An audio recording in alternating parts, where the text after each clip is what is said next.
एक पान का पत्ता लीजिए और उसके आगे और पीछे वाले हिस्से को काट दीजिए। अब उसमें डालिए 2 चुटकी के करीब अजवाइन, 2 लौंग, पर लौंग का आपको केवल ऊपर वाला हिस्सा लेना है, तना नहीं, और आधा छोटा चम्मच के करीब शहद।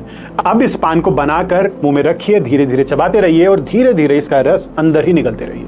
छाती में जमा बलगम है, खांसी जा नहीं रही है, बस 5 से 7 दिन ये पान बनाकर आप ट्राई कर लो। पान बलगम को पतला करता है, वहीं अजवाइन उसे बाहर निकालने में आपकी सहायता करता है और शहद उसे जड़ से खत्म करने में आपकी सहायता करता है।